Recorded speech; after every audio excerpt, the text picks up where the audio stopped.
The dust devils were dancing across the sun-scorched earth when Amelia Lancaster first noticed the stranger watching her make her fourth trip to the creek that morning. Her shoulders bent under the weight of wooden buckets that sloshed water down the front of her faded calico dress. She pretended not to see him there on his chestnut mare, hat pulled low against the Montana sun, but her heart quickened its pace despite her better judgment. Men passing through Shoshone City in the summer of 1882 usually meant trouble, and trouble was something she had learned to avoid since her father's death 3 months prior. The creek was nearly a half-mile from the small homestead her father had built with his own weathered hands, and Amelia made the journey 8 times daily, sometimes 10 when the heat was particularly brutal and the garden threatened to wither. Her hands had developed calluses upon calluses, and her back ached with a persistent throb that had become as familiar as breathing. But the water had to be carried. The vegetables had to be watered. The animals needed to drink. Life demanded its tributes, and she paid them one exhausting trip at a time. She had just set down her buckets near the garden when she heard the horse approaching. Amelia straightened, pushing a strand of honey-colored hair from her face, leaving a smudge of dirt across her cheekbone. The rider was closer now, and she could see he was younger than she had initially thought, perhaps 25 to her 22 years. His face was tanned and angular, with eyes the color of creek stones and a jaw that looked like it had been carved from the same stubborn granite that dotted the Montana landscape. "Madam," he said, tipping his hat with one gloved hand. His voice was rough like sandpaper but not unkind. "Name is Emmett Jackson. I have been watching you haul water from that creek since sunup. You have made 6 trips that I have counted." Amelia bristled at the admission of his observation, her fingers curling into defensive fists at her sides. "Then you have been wasting your time watching instead of moving along, Mr. Jackson. I do not recall asking for an audience to my daily work." A flicker of something passed across his face, not quite amusement but not offense either. "No, madam, I suppose you did not. But I also suppose you did not ask for that creek to be so far from your home, or for your well to have run dry." "How did you know about the well?" The question escaped before she could stop it, suspicion sharpening her tone. "Saw the collapsed stones around the old well shaft when I rode past earlier. Looks like it caved in sometime recent. That is hard luck, especially for a woman working a place alone." He shifted in his saddle, leather creaking. "I am a well digger by trade, among other things. I could dig you a new one, proper-like, closer to your house. Would not have to be hauling water like a pack mule anymore." Amelia felt her cheeks flush hot, though whether from embarrassment or indignation she could not say. "I do not have money to pay a well digger, Mr. Jackson. I barely have enough to make it through winter as it is. So I thank you for your offer, but I will manage just fine as I have been managing." Emmett Jackson dismounted with an easy grace, holding his horse's reins loosely. He was tall, she noticed, at least 6 feet, with broad shoulders that spoke of hard labor and a lean waist.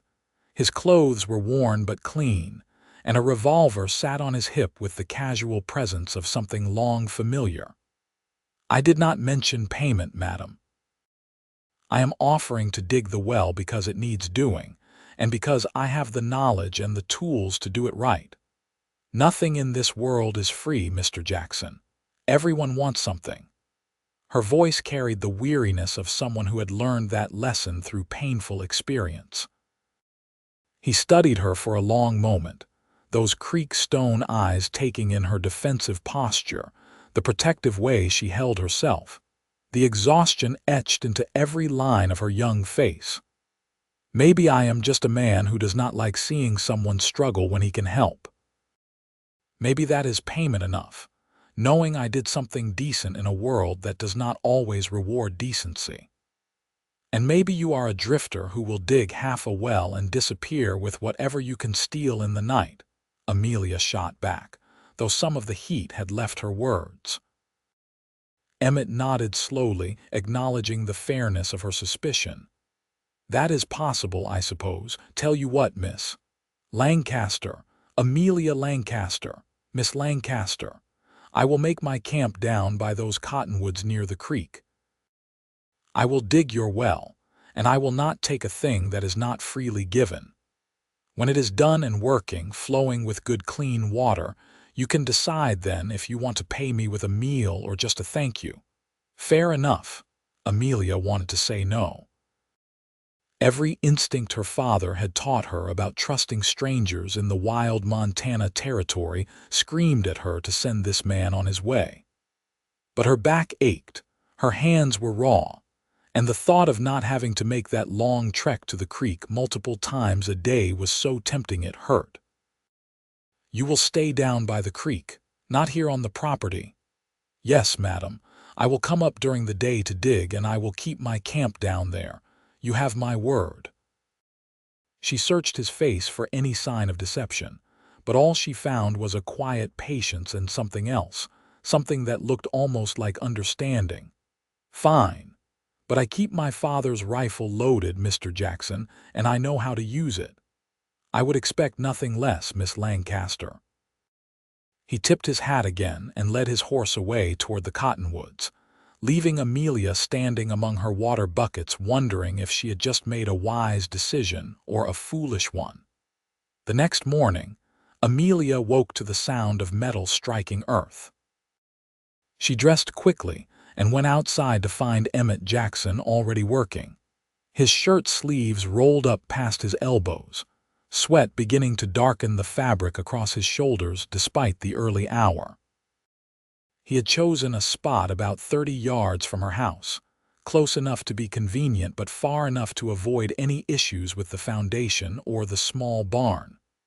"Morning, Miss Lancaster," he called out, barely pausing in his work. "Hope I did not wake you. Wanted to start before the heat got too bad." "You are up early."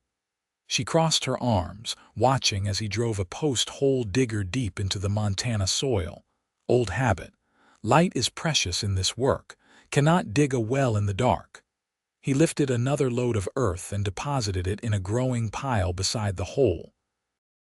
"I brought some coffee on to boil at my camp if you would like some.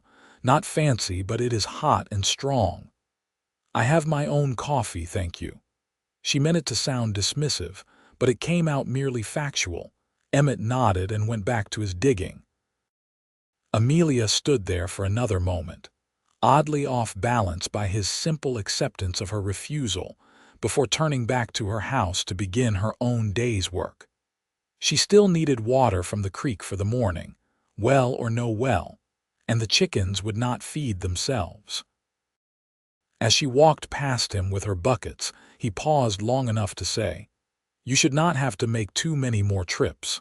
I will work fast." She wanted to tell him not to make promises he could not keep, but something in his tone made her simply nod and continue on her way. The days developed a rhythm. Emmett would arrive each morning just after dawn and work until the sun was directly overhead, then rest during the worst heat of the afternoon, before returning to dig until dusk. Amelia continued her own work, tending the garden, caring for her chickens and the 2 dairy cows, making her endless trips to the creek. She tried not to watch him work, but found her eyes drawn to him anyway, to the methodical efficiency of his movements, the way he studied the earth he pulled up, checking for the right signs that would indicate water below. On the 3rd day, he called out to her as she was hanging laundry on the line. "Miss Lancaster, could you spare a moment?" She walked over to where he stood beside the deepening well shaft, now nearly 10 feet down. "What is it?" "Need to shore up the sides before I go much deeper." "I have some timber, but I could use a second pair of hands to hold things steady while I secure them. Would not take more than an hour or so." Amelia hesitated. Helping him seemed too much like accepting him, like letting down her guard. But she also understood enough about well digging to know that shoring was necessary, and that it was truly a two-person job. "All right, tell me what you need me to do." Working together was different than watching from a distance. Amelia had to climb down into the shaft with him, holding the wooden supports in place while he hammered them secure. The space was close, and she was acutely aware of his presence, the smell of honest sweat and earth, the careful way he made sure she was steady before he began hammering. His hands were scarred and calloused, hands that had done hard work for many years, but they were also surprisingly gentle when he helped her climb back up to the surface. "You did good work," he said, offering her his canteen. "Thank you for the help." She accepted the water, too thirsty to refuse. It was cool and clean, and she realized he must have drawn it fresh from the creek that morning. "How much deeper does it need to be?" "Another 15, maybe 20 feet. Depends on what I find. The soil is promising, though. I think we will hit good water before too long." He took the canteen back when she was finished, their fingers brushing briefly in the exchange. "You keep saying we," Amelia said quietly. "This is your work." Emmett shook his head. "No, madam, this is your well for your property. I am just the one doing the digging." "That makes it your work as much as mine." Something in her chest loosened just slightly at his words, though she could not have named what it was. She went back to her laundry without responding, but she noticed that her steps felt a little lighter than they had before. That evening, as the sun was painting the Montana sky in shades of orange and purple, Amelia found herself walking down to the creek with a basket. She told herself she was just checking the water level, but when she reached Emmett's camp among the cottonwoods, she stopped. He had made a tidy setup with a small tent, a fire ring, and his bedroll arranged neatly on a ground cloth. He was tending to his horse, brushing the animal down with long, soothing strokes, talking to it in a low voice she could not quite make out. The scene was so peaceful, so self-contained, that she almost turned back without announcing herself. But then he looked up and saw her. "Miss Lancaster, is everything all right?" "I brought some bread and cheese," she said, feeling suddenly foolish.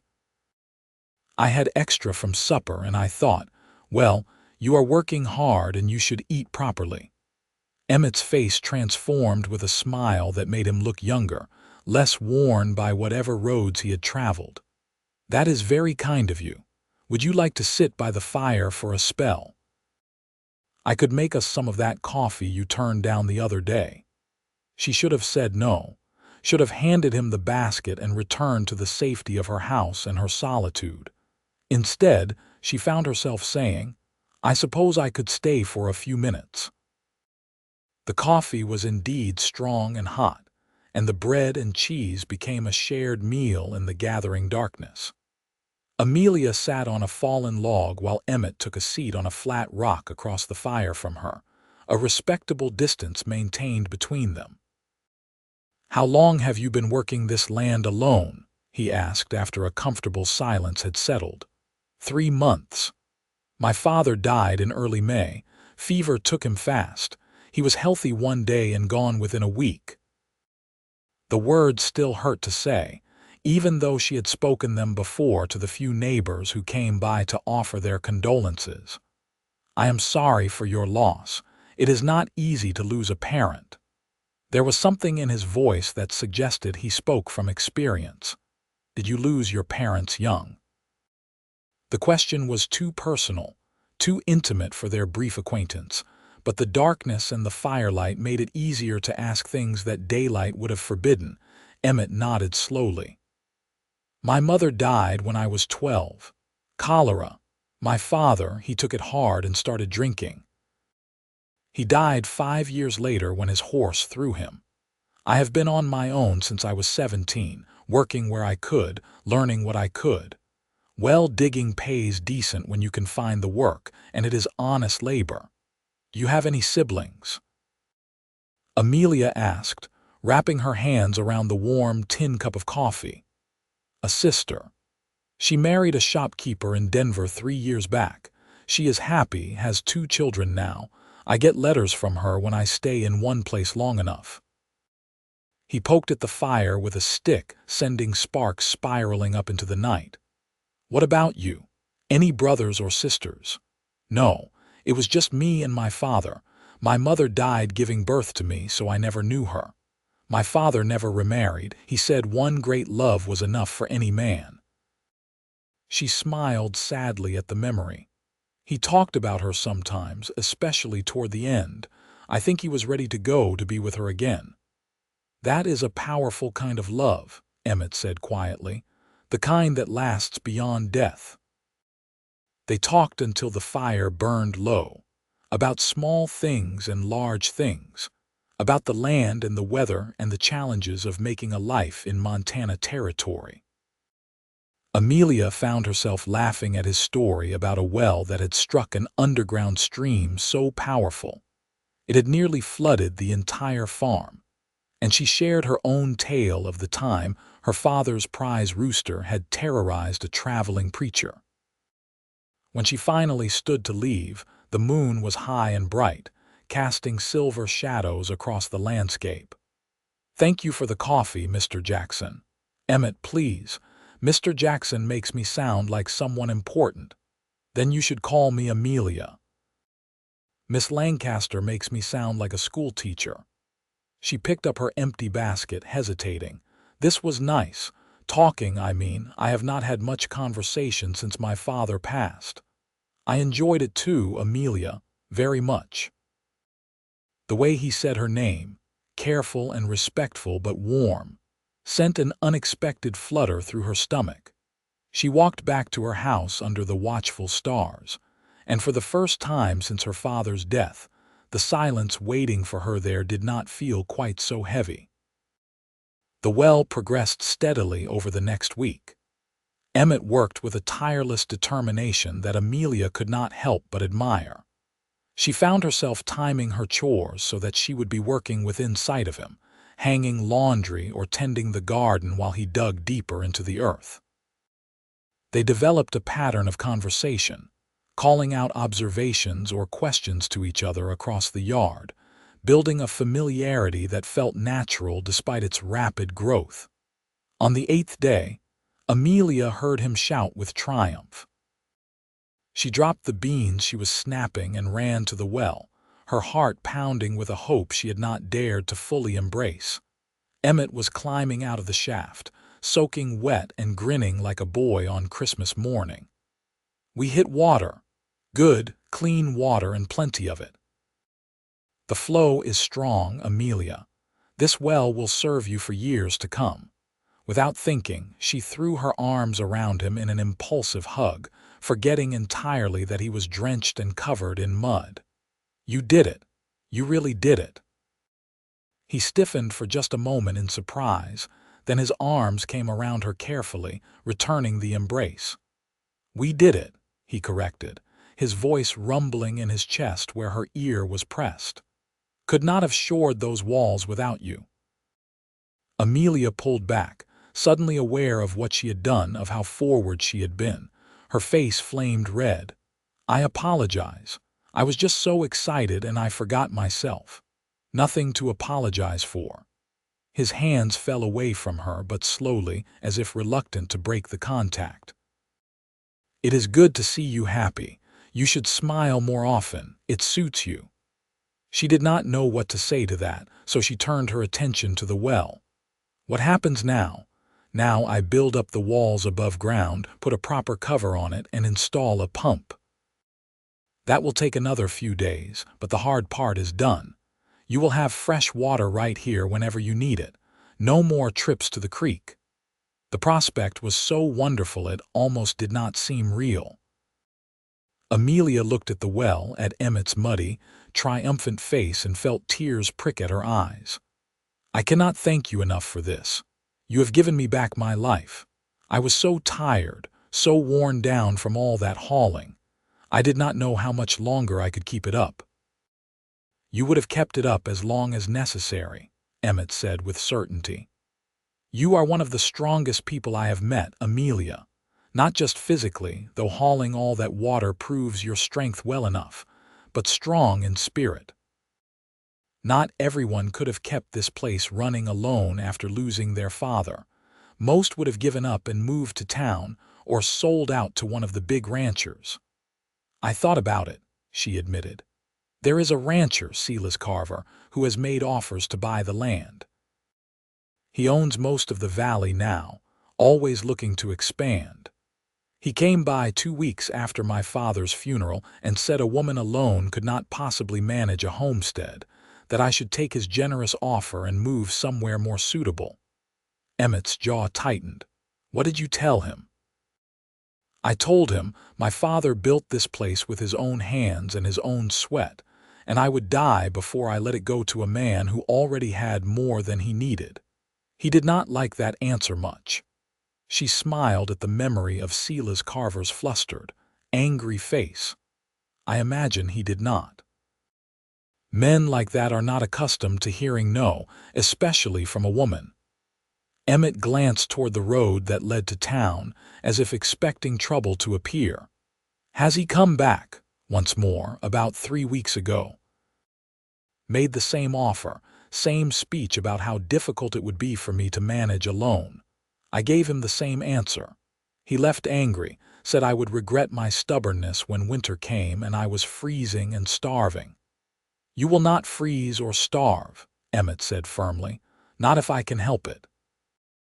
Amelia's breath caught at the implication in his words, at the suggestion of a future that extended beyond the completion of the well. Emmett, you have already helped me more than I had any right to expect. You do not owe me anything more. He stepped closer, close enough that she had to tilt her head back to meet his eyes. Maybe I am not helping because I owe you. Maybe I am helping because I want to. Her heart was racing now, thundering so loud she was certain he must be able to hear it. Why would you want to? You barely know me. I know enough. I know you are brave and stubborn and kind, even when kindness costs you. I know you loved your father enough to honor his memory by keeping his dream alive. I know you took a chance on a stranger when every instinct probably told you not to, because you were willing to hope for something better than what you had. He reached out slowly, giving her plenty of time to pull away and brushed a strand of hair from her face. I know that when you smile, which is not nearly often enough, it feels like the sun coming out from behind clouds. Emmett, she whispered, not even sure what she was asking for. I would like to stay, Amelia, not just until the well is finished, but after. I could help you with the heavy work around the place, the things that are too much for one person alone. I could help you prepare for winter, make sure you have enough wood cut and stored, that the barn is reinforced against the snow. I could. He trailed off, searching her face. If you wanted me to stay, that is, if you could stand having me around. I thought you were a drifter, she said softly, a man who did not stay in one place. I was. I have been drifting for 8 years, never finding a reason to put down roots anywhere. But then I saw a woman making her 6th trip to a creek with water buckets that were too heavy, and something in me said to stop. Said that maybe I had been drifting long enough. Said that maybe it was time to find a place to belong. His hand was still against her cheek, warm and rough and steady. I think I could belong here if you would let me try. Amelia knew she should be cautious, should take time to think this through, to consider all the implications and possibilities. But she was so tired of being cautious, of being alone, of carrying every burden by herself. And more than that, she realized with a clarity that cut through all her careful defenses, she wanted him to stay. Wanted it with an intensity that both frightened and thrilled her. Yes, she said, the word barely more than a breath. Yes, I would like you to stay. The smile that broke across Emmett's face was like nothing she had ever seen, pure joy without reservation. Then he was closing the distance between them, his other hand coming up to frame her face, his eyes asking permission for what came next. She answered by rising on her toes and meeting him halfway. The kiss was soft at first, tentative and sweet, a question and an answer all at once. Then Amelia's hands found their way to his shoulders, and Emmett pulled her closer. And the kiss deepened into something that made her dizzy and breathless and more alive than she had felt in months. She could taste the promise of it, of a future that was no longer solitary and exhausting but shared and full of possibility. When they finally broke apart, both breathing hard, Emmett rested his forehead against hers. "I should probably go clean up. I am getting mud all over you." Amelia laughed, a sound of pure happiness that surprised her with its spontaneity. "I do not care about a little mud. Still, I am a mess. Give me an hour to make myself presentable, then maybe you would let me take supper with you, at your table instead of my campfire." His thumb stroked gently across her cheekbone, and she shivered at the tenderness of the gesture. "I would like that very much." He kissed her once more, brief and sweet, before heading down to the creek to clean up. Amelia stood by the well, and pressed her fingers to her lips where she could still feel the warmth of him.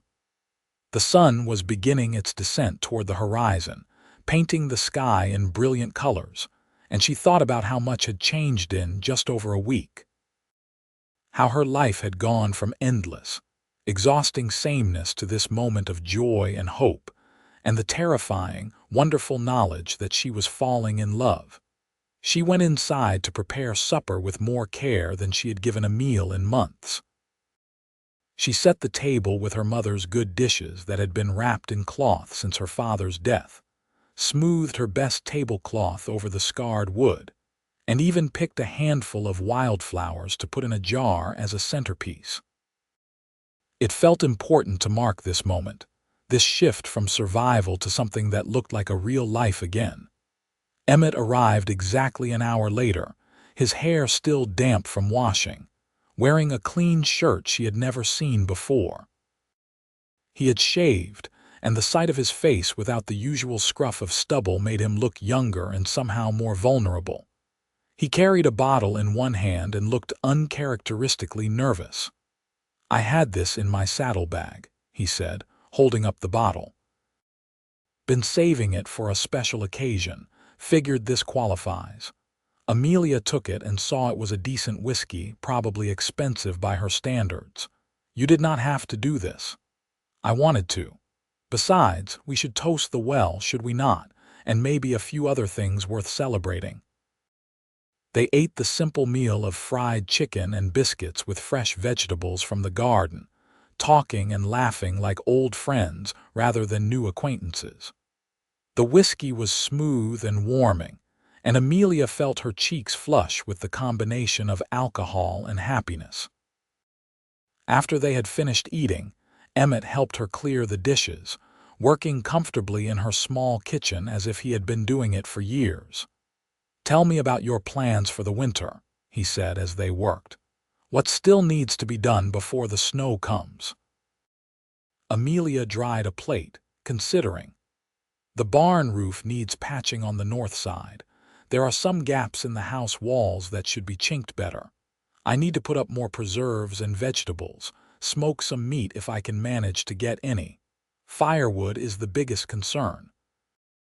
I have been splitting what I can, but it is slow going and I am not sure I have enough for a whole Montana winter." "We can handle all of that," Emmett said confidently. "I am good with a hammer and saw. We will patch that barn roof first, get it weather-tight before any rain comes. The chinking is easy enough, just needs patience and the right mud mixture.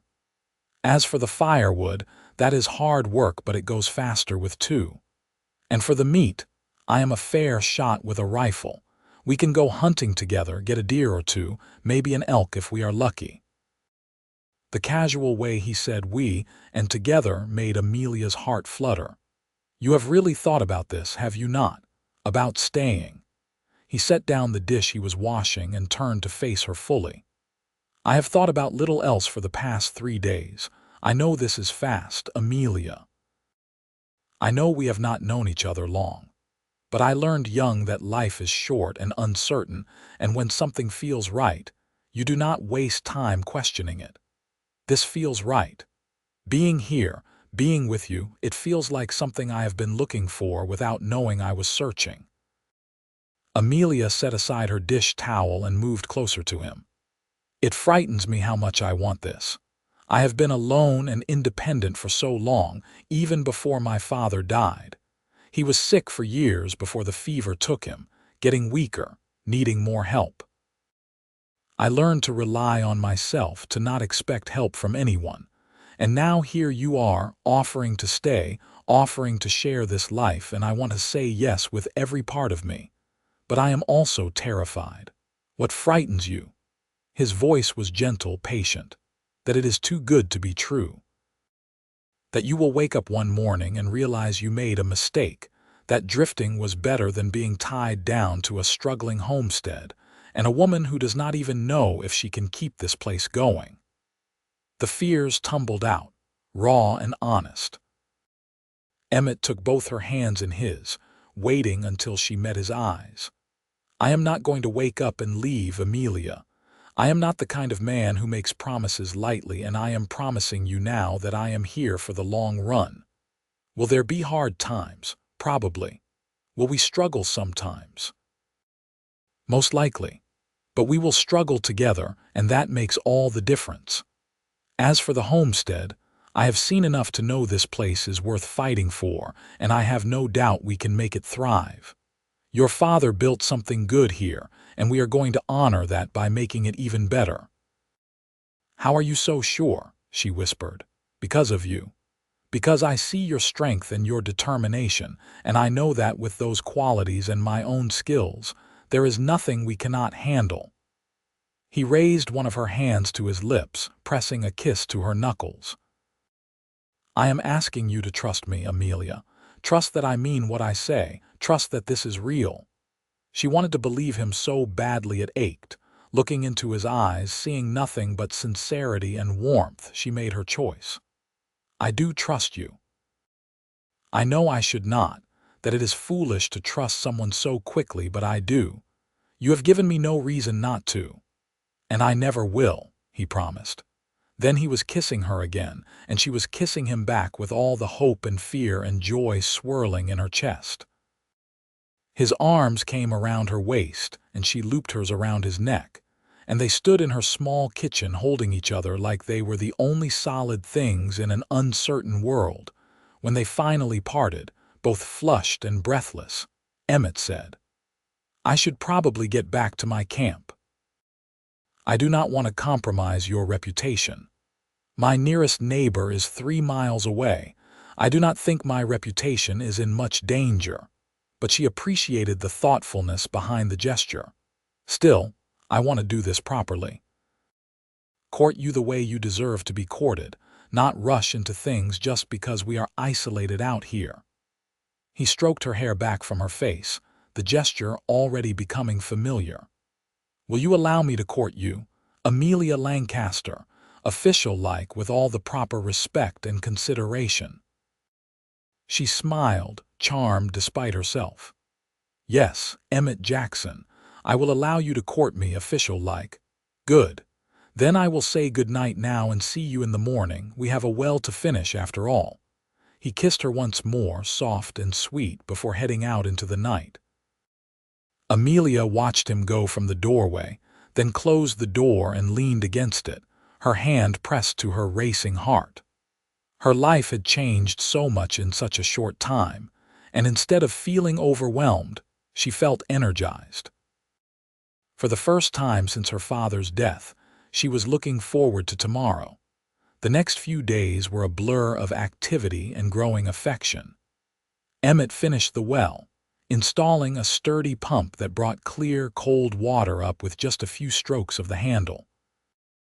The first time Amelia pumped a bucket full without having to walk to the creek, she actually cried, overwhelmed by the sheer relief and gratitude of it. Emmett had held her while she cried, understanding without words what this meant to her. With the well completed, they turned their attention to the other work that needed doing. Emmett proved to be as skilled with repairs as he was with well digging. Together, they patched the barn roof, replacing rotted shingles and reinforcing weak spots. They chinked the gaps in the house walls with a mixture of mud and grass that Emmett showed her how to prepare properly. They worked side by side in easy companionship, developing the kind of rhythm that usually took much longer to establish. In the evenings, they would sit together on the porch steps, watching the sun set over the Montana landscape while they talked about everything and nothing. Emmett told her stories of his travels, of the places he had seen and the people he had met. Amelia shared memories of growing up on the homestead, of her father's gentle wisdom and her own dreams for the future. With each conversation, each shared laugh and comfortable silence, the connection between them deepened. 2 weeks after the well was completed, they were working in the garden together when they heard the sound of horses approaching. Amelia looked up to see 3 riders coming down the road, and her stomach tightened with recognition. Silas Carver was in the lead, flanked by 2 of his ranch hands. "That is the rancher I told you about," she said quietly to Emmett. "Silas Carver." Emmett straightened from the tomato plants he had been staking, his hand moving unconsciously toward his hip where his revolver rested. "I remember. The one who wants your land." Silas Carver was a big man, barrel-chested and thick-armed, with a florid face and small, calculating eyes.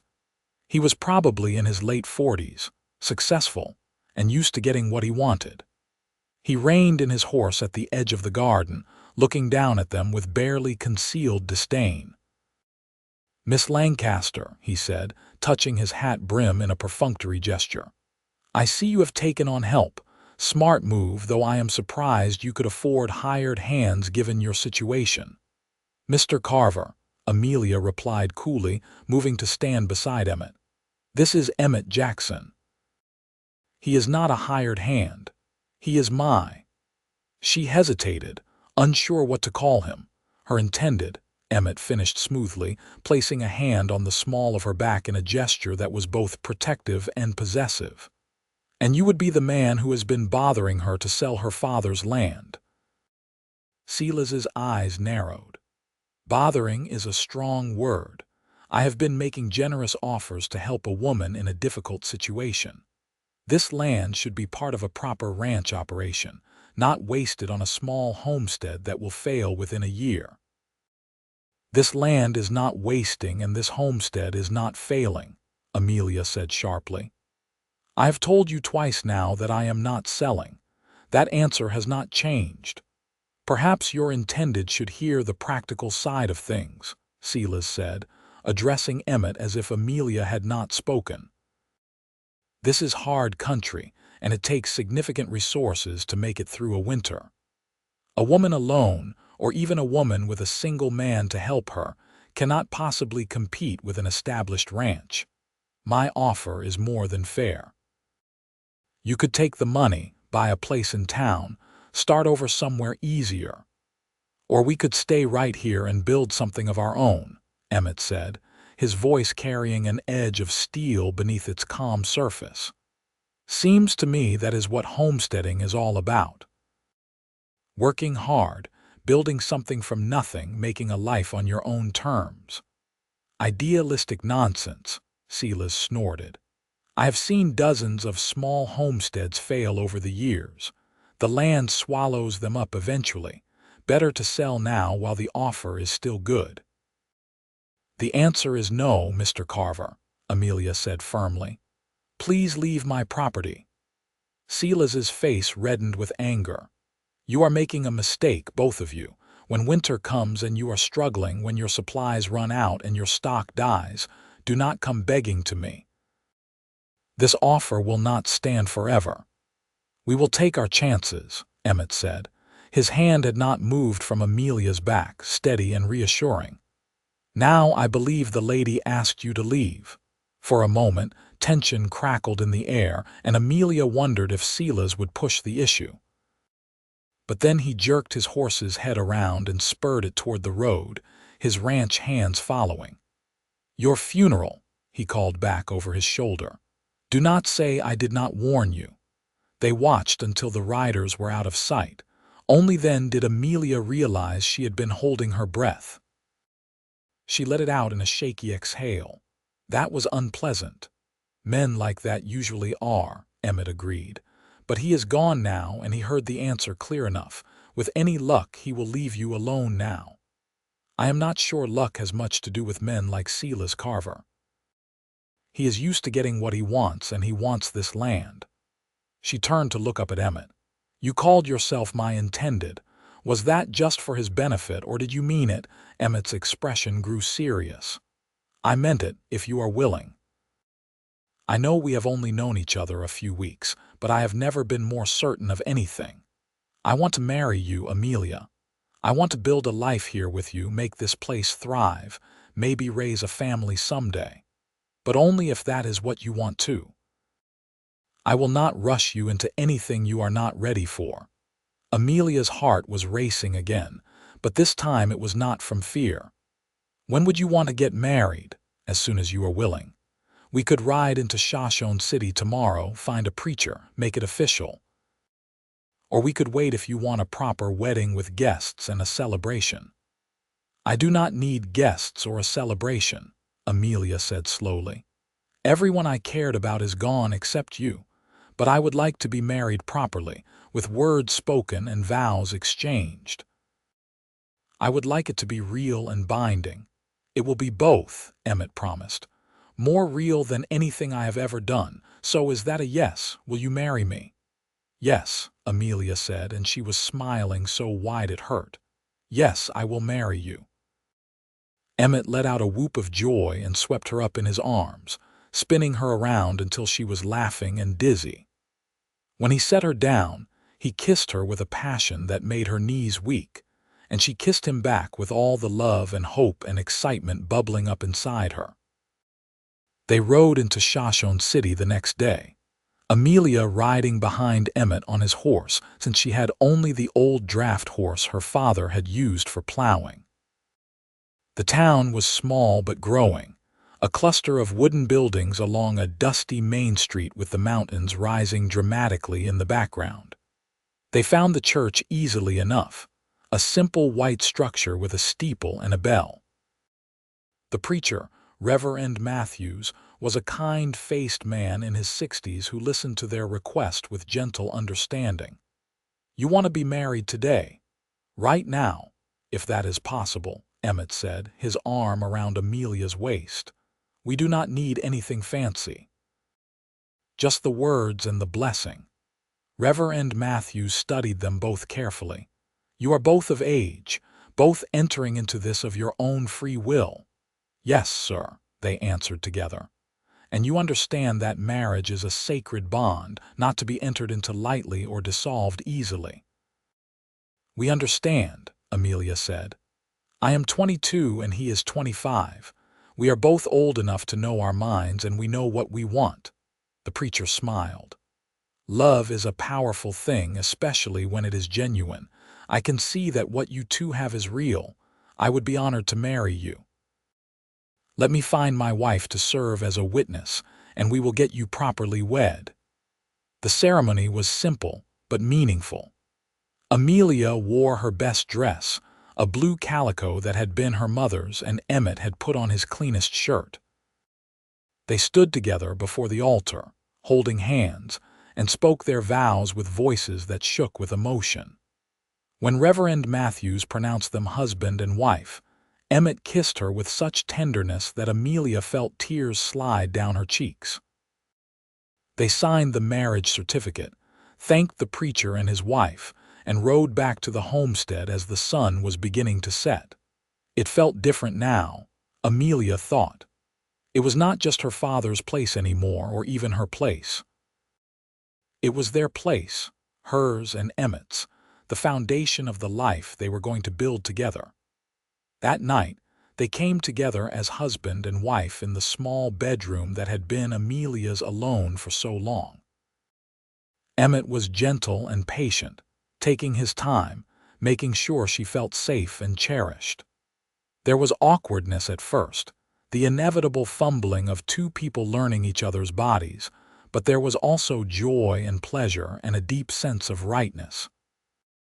Afterward, lying in Emmett's arms with her head on his chest, listening to the steady beat of his heart, Amelia felt more at peace than she had in years. "I love you," she whispered into the darkness. It was the first time she had said the words aloud, though she had felt them for days. Emmett's arms tightened around her. "I love you too. More than I knew it was possible to love someone. You have given me something I did not even know I was missing: a home, a purpose, someone to build a future with.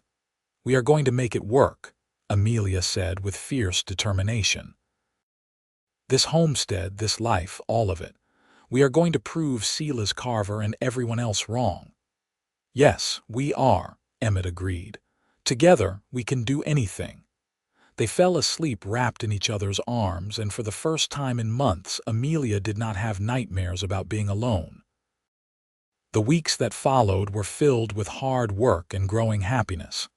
They fell into an easy partnership, dividing the labor in ways that made sense.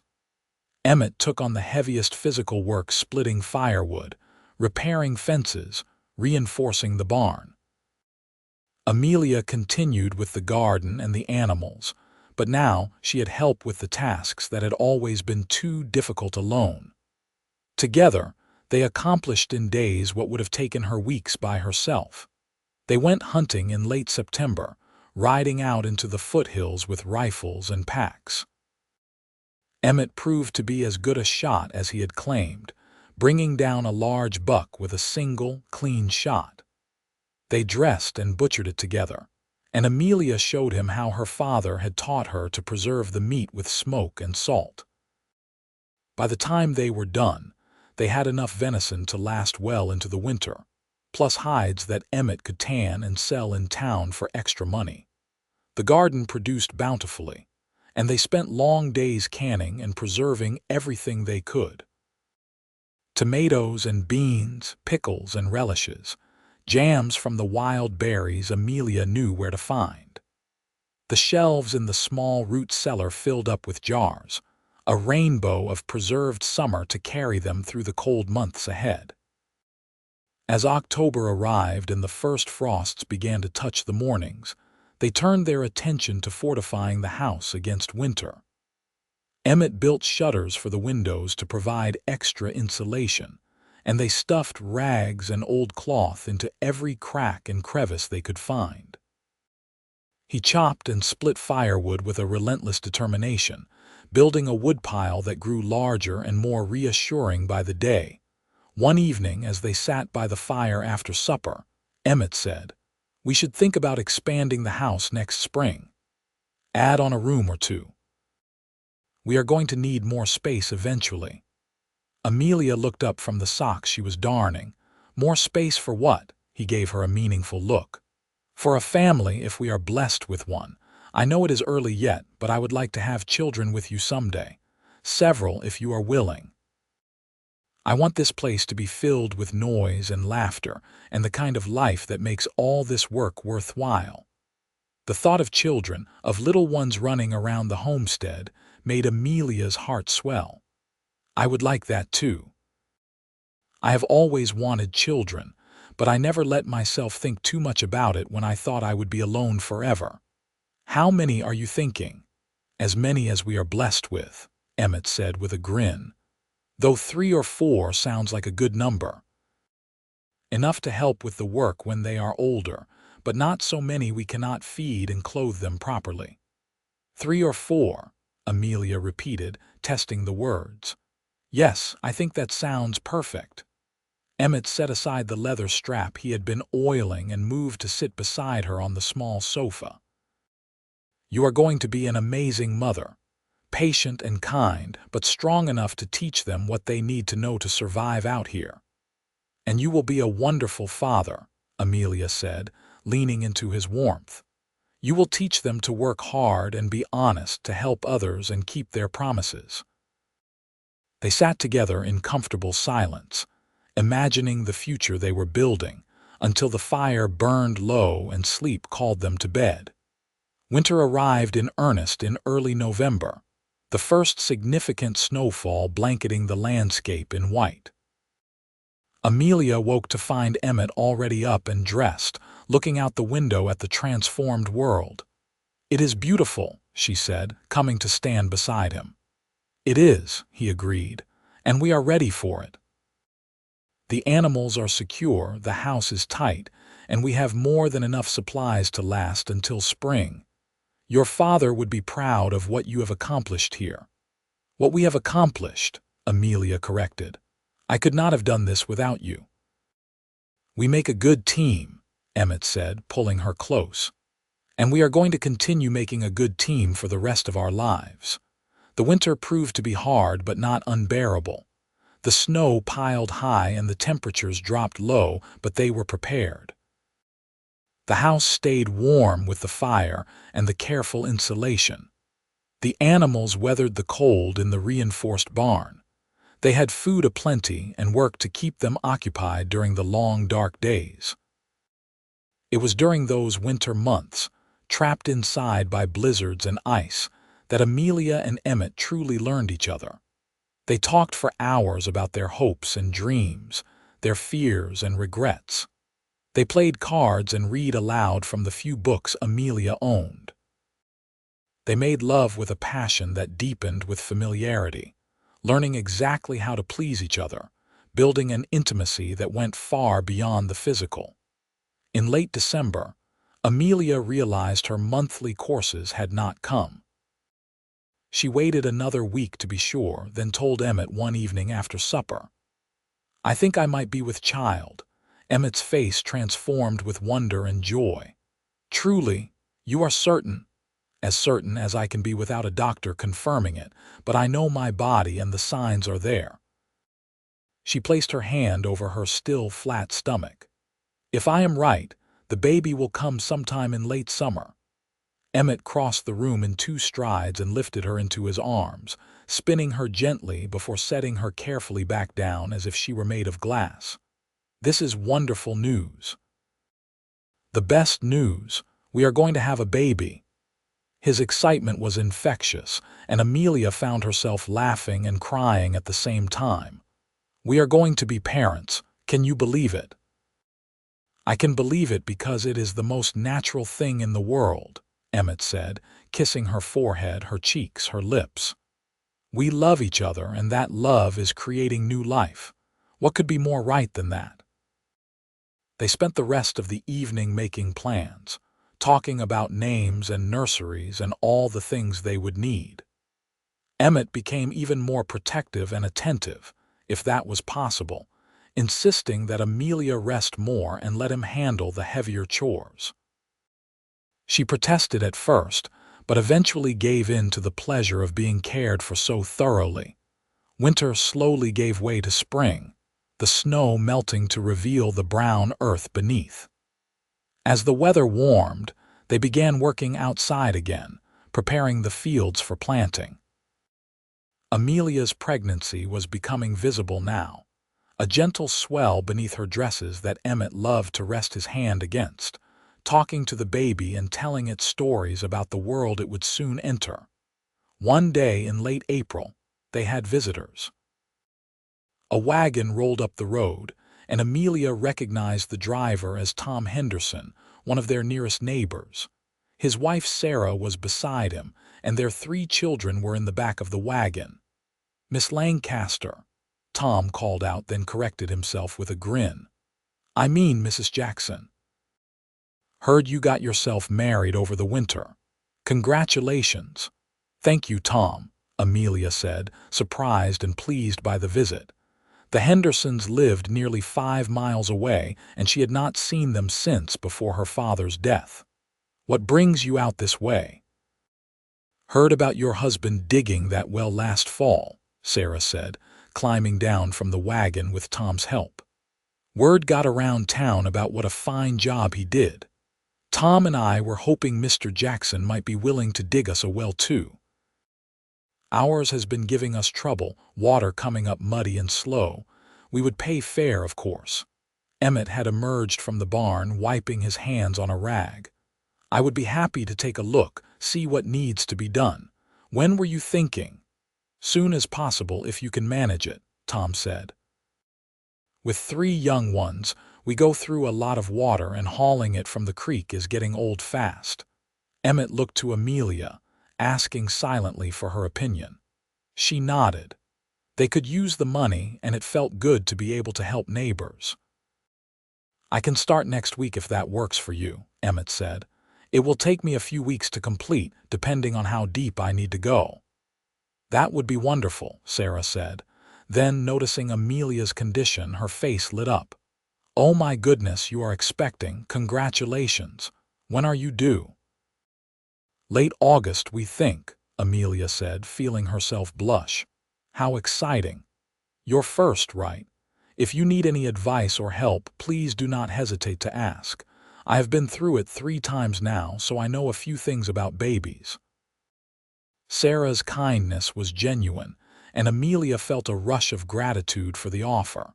They talked for a while longer, making arrangements for Emmett to come to the Henderson place the following week. After the family had left, Amelia said, "This could be a real opportunity for you. If you do good work for the Hendersons, word will spread. You could have regular well-digging work, bring in steady money." "It is something to consider," Emmett agreed. "Though I will not take on so much work that I neglect this place or you and the baby. You are my first priority always." "I know that," Amelia said, touched by his devotion. "But we should also think practically. Extra money would let us expand the house like you wanted, maybe buy more stock, make improvements. And well digging is honest work you are skilled at. There is no shame in using your talents to provide for your family." "You are right, as usual," Emmett said with a smile. "All right, I will do the Henderson well, and if others come asking after that, I will consider each one. But I will be selective. I will not work myself so hard that I miss seeing our child grow up." True to his word, Emmett started on the Henderson well the next week. He would leave after morning chores and return before dark, keeping his promise not to be gone overnight. The work went smoothly, and by the end of May, the Hendersons had a new well that flowed with clear, cold water. Tom paid Emmett generously and spread the word about his skill to other homesteaders in the area. Within 2 weeks, Emmett had requests for 3 more wells. He took on 2 of them, spacing the work out so he would be finished well before the baby was due. The money he earned allowed them to buy lumber for the house expansion and some additional chickens to increase their egg production. Their little homestead was growing and thriving, becoming more prosperous with each passing month. As summer arrived and Amelia's belly grew round and heavy, they worked together to prepare for the baby's arrival. Emmett built a beautiful cradle from pine wood, carving delicate designs into the headboard. Amelia sewed tiny gowns and blankets, her heart overflowing with anticipation every time she imagined holding her child. Sarah Henderson visited several times, bringing hand-me-down baby clothes and offering advice that Amelia gratefully received. In early August, Emmett finished the last well he had contracted for, and declared he was done with outside work until after the baby arrived. "From now until you deliver and are fully recovered, I am staying close to home," he announced. "I am not risking being miles away when you need me." Amelia did not argue. She was uncomfortable now, her back aching and her ankles swelling in the summer heat.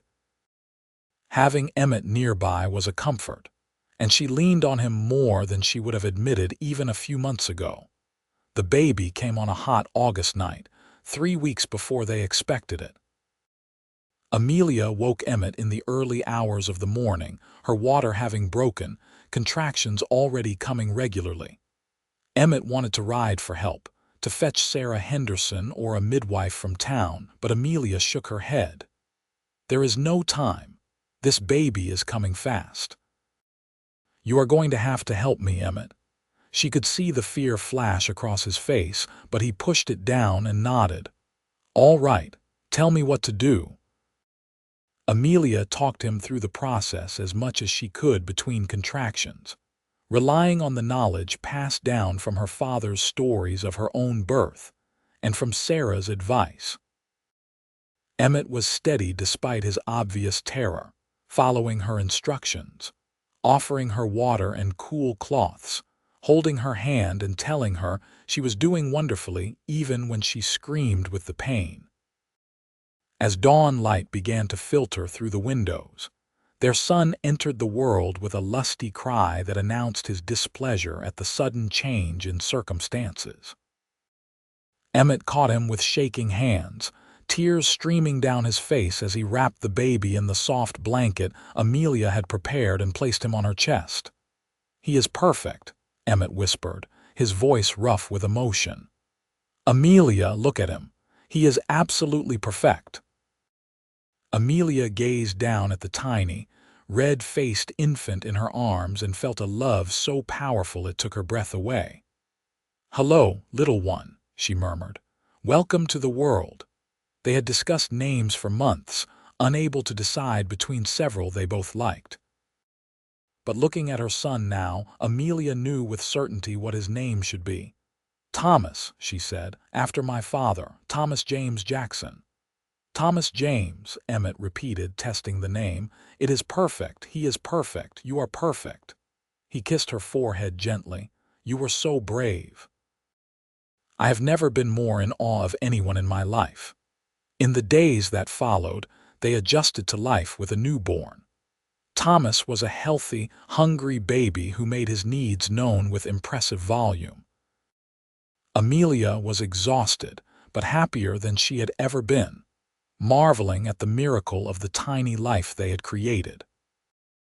Emmett was a devoted father from the first moment, taking his turn walking Thomas when he fussed, changing him without complaint, singing to him in a surprisingly melodic voice that never failed to soothe the baby's cries. Sarah Henderson came to visit as soon as she heard about the birth, bringing food and more baby supplies. "He is beautiful," she said, peering at Thomas sleeping in his cradle. "You two did good work." Other neighbors stopped by over the following weeks, people Amelia barely knew offering congratulations and small gifts. She realized that she and Emmett had become part of a community without her even noticing, their hard work and honest dealings earning them respect and friendship among the scattered homesteaders of the valley. Silas Carver even rode by one day, though he did not dismount. He looked at the expanded house, the thriving garden, the well-maintained barn and fences, and his expression was sour. "I see you made it through the winter after all," he said grudgingly. "We did," Emmett replied, standing on the porch with Thomas in his arms. "And we will make it through the next one too, and the one after that. This is our home, Mr. Carver, and we are here to stay." Silas's jaw tightened, but he just nodded and rode away without another word. They never heard from him again. The years that followed were good ones, filled with hard work and simple joys. When Thomas was 2, Amelia gave birth to a daughter they named Catherine Mee, called Katie by everyone who knew her. She had Emmett's dark hair and Amelia's blue eyes, and she was as sweet-tempered as her brother was energetic. 2 years after Katie came another son, William, who arrived during a spring thunderstorm and seemed to carry some of that storm's intensity in his personality. He was adventurous and fearless, keeping his parents constantly on their toes. The homestead continued to grow and prosper. Emmett's reputation as a skilled well digger brought in steady additional income, which they invested back into the property. They added more rooms to the house, built a larger barn, increased their livestock. The garden expanded to include fruit trees that Emmett planted with careful attention to drainage and sun exposure. Through it all, the love between Amelia and Emmett deepened and matured. They had their disagreements, of course, moments of frustration and stress when the work was overwhelming or the children were particularly challenging. But they always talked through their problems, always came back to the fundamental respect and affection that had drawn them together in the first place. On their 10th anniversary, Emmett surprised Amelia with a gift he had been working on in secret. It was a headstone for her father's grave, carved from granite with her father's name and dates and a simple inscription. Thomas Lancaster, beloved father and visionary. He built something that endures. Amelia cried when she saw it, touching the carved letters with gentle fingers. "It is beautiful. He would have loved it." "He built all of this," Emmett said, gesturing to the thriving homestead around them. "Everything we have, everything we have become, started with his vision and his hard work. I wanted to honor that." They placed the headstone together, their 3 children standing solemnly by, old enough now to understand the significance of the moment. Afterward, Amelia told them stories about their grandfather, about his kindness and his strength, about how much he would have loved them. That night, after the children were asleep, Amelia and Emmett sat on the porch watching the stars come out. "Do you ever think about that day?" Amelia asked. "The day you first saw me carrying water from the creek?" "All the time," Emmett admitted. "I think about how I almost rode past, how I was heading to the next town and almost did not stop. What would my life be like now if I had not seen you? If I had not decided to stay? Probably easier," Amelia said with a smile. "No stubborn wife, no noisy children, no homestead tying you down." "Easier but emptier," Emmett said firmly. "I would have missed everything that matters. You gave me a home, Amelia. Not just this place, though I love every acre of it. You gave me a home in your heart, a purpose, a family. You gave me the thing I had been searching for my whole life without knowing what it was. You gave me the same," Amelia said softly. "I was so alone before you came, so tired and scared, even though I would not have admitted it. You brought hope back into my life. You showed me that I did not have to carry everything by myself, that asking for help was not weakness but wisdom. You dug me a well and stayed, and that made all the difference." Emmett took her hand, threading their fingers together in a gesture as familiar as breathing. "I will always stay. Through everything that comes, good times and hard times, I will be right here beside you." "I know," Amelia said, leaning her head on his shoulder. "I have never doubted it, not from the day you made me that promise. You have kept every promise you ever made to me." They sat in comfortable silence, listening to the night sounds of their land, the gentle lowing of cattle in the barn, the whisper of wind through the growing trees, the distant call of a coyote. The well Emmett had dug still stood in the yard, its pump handle worn smooth by years of use, a daily reminder of where their story had begun. Inside the house, their children slept peacefully, safe and loved, growing strong on the foundation their parents had built together. The shelves were full of preserved food from their garden, the root cellar stocked with vegetables and supplies.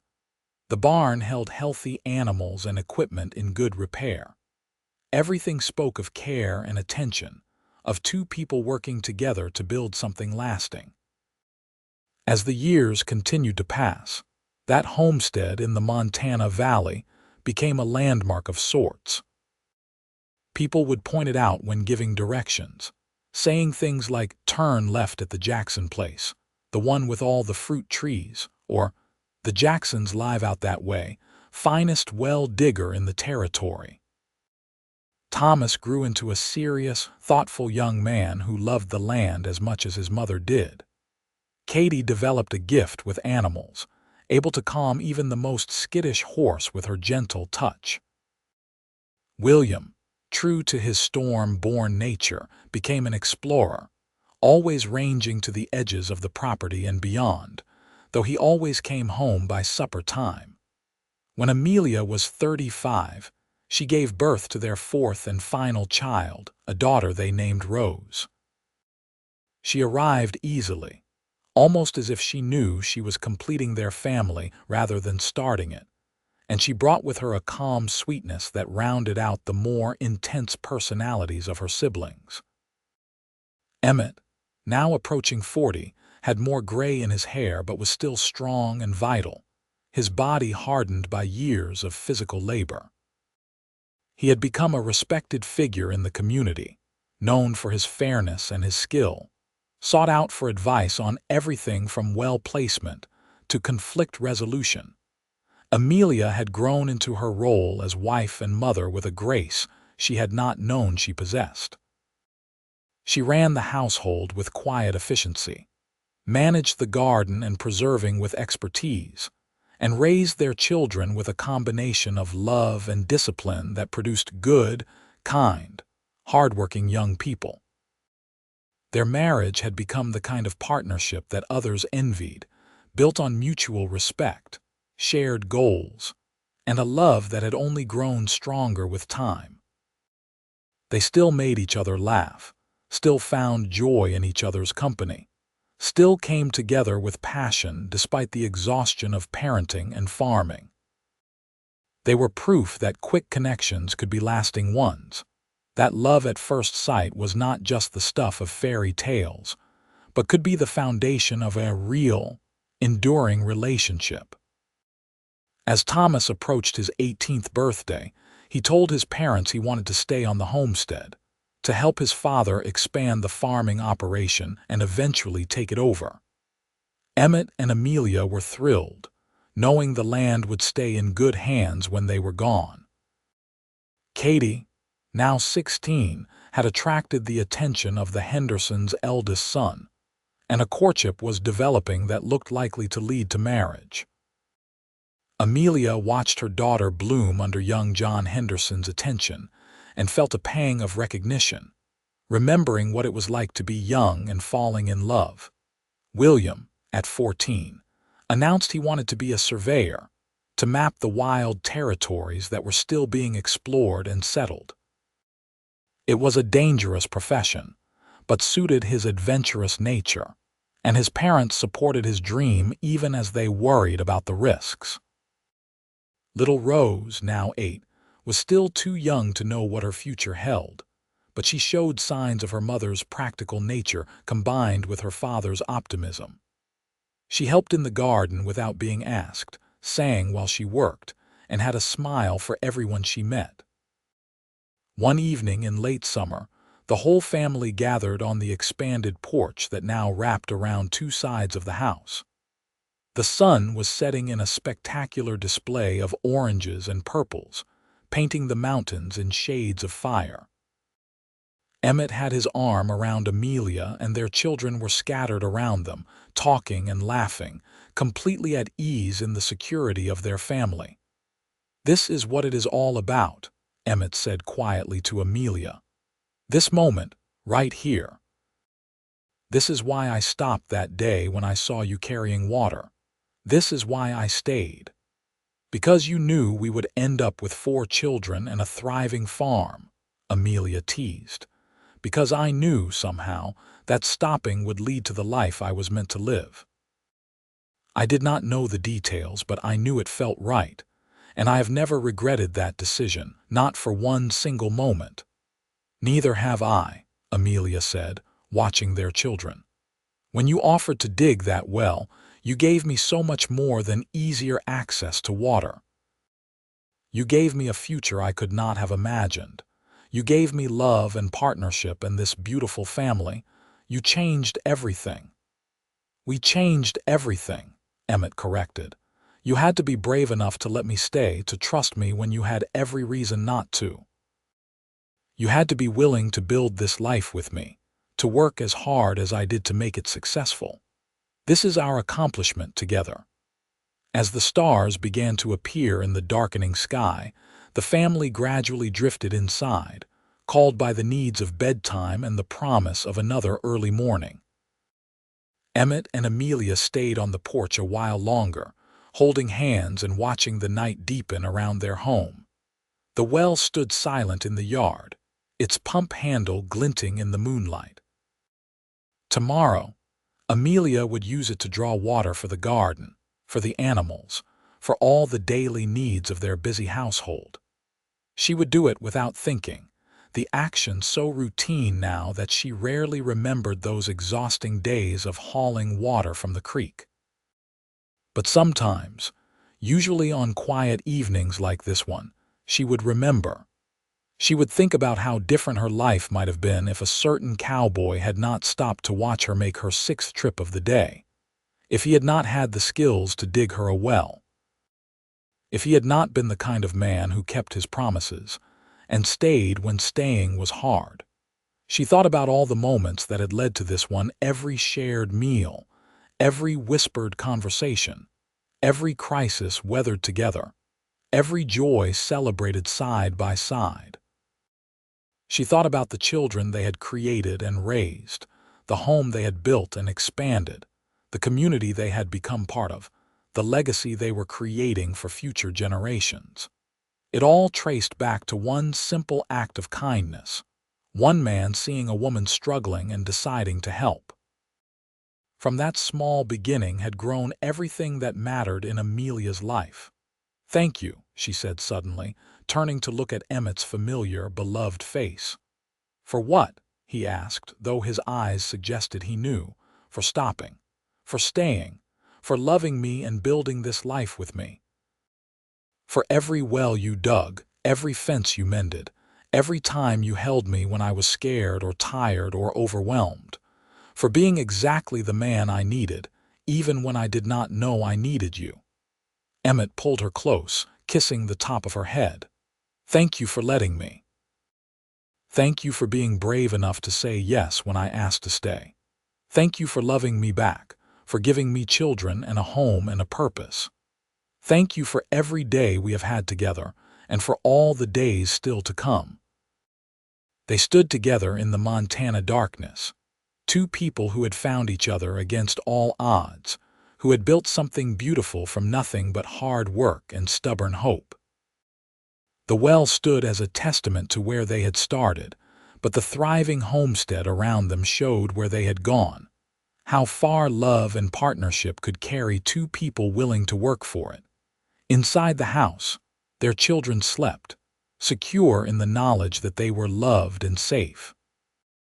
In the barn, the animals rested. In the garden, vegetables grew fat and ripe. And on the porch, Amelia and Emmett held each other and counted their blessings, grateful for the twist of fate that had brought them together. The years would continue to pass.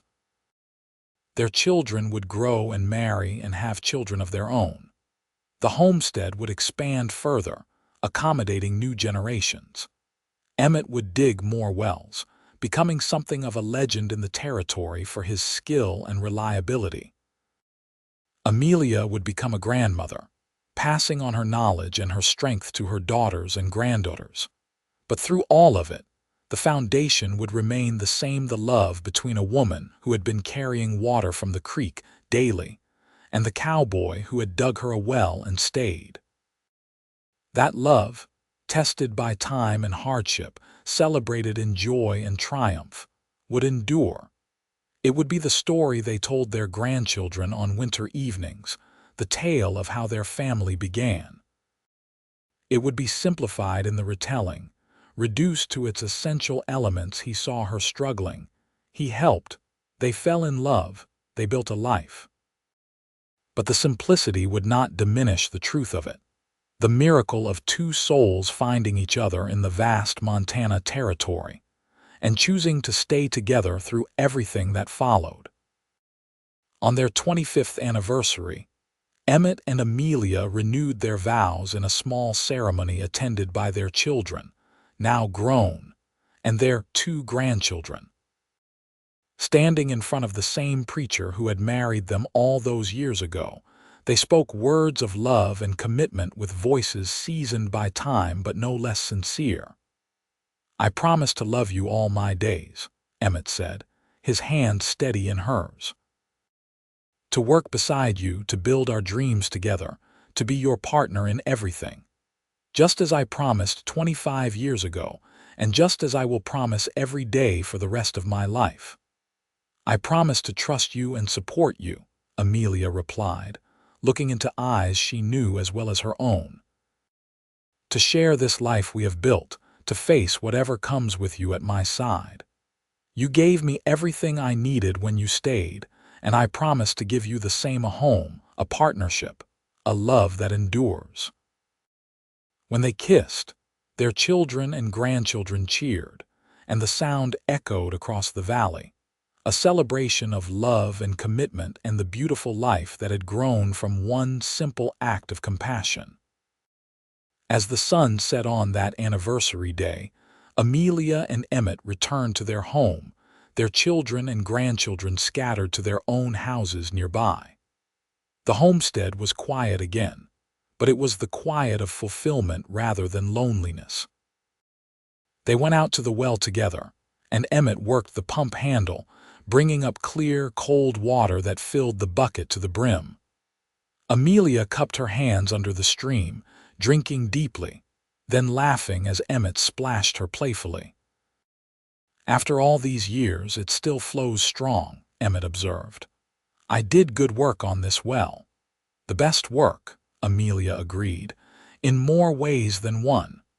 They looked around at the land they had cultivated, the buildings they had constructed, the legacy they had created. Everything was exactly as it should be, the product of years of love and labor, of two people choosing each other every single day. The well that Emmett had dug would last for generations, providing water long after they were gone. But more importantly, the love they had built would last just as long, passed down through their children and grandchildren, a testament to the power of kindness, commitment, and staying when it would have been easier to leave. As darkness fell and they walked hand in hand back to the house, Amelia thought about the exhausted, lonely woman she had been all those years ago, hauling water from the creek in the blazing sun. She thought about the uncertain cowboy who had stopped to help, not knowing he was about to find his home. She thought about everything that had changed and everything that had stayed the same. The land was still hard. The work was still demanding, but none of it was lonely anymore. None of it was hopeless. Because she had Emmett and Emmett had her, and together they had built something that would endure long after they were just memories and stories told around the fire. That night, lying in bed with Emmett's arm around her, Amelia listened to the familiar sounds of their home settling in for the night. She heard the creak of timbers, the rustle of wind, the distant hoot of an owl. All of it spoke of home, of belonging, of a life well lived. "I love you," she whispered into the darkness, as she had whispered countless times before. "I love you too," Emmett replied, as he had replied countless times before, and would reply countless times more. And in the morning, when the sun rose over the Montana mountains and painted the valley in shades of gold, they would rise together and face another day. They would work the land they loved, tend the well that had brought them together, and continue building the life that had started with a simple act of seeing someone who needed help and choosing to stay. That was their story, their legacy, their gift to all who came after them. The woman had been carrying water from the creek daily. The cowboy had dug her a well and stayed, and from that beginning had grown a love story for the ages, as enduring as the mountains themselves, as constant as the water flowing from the well they had built together.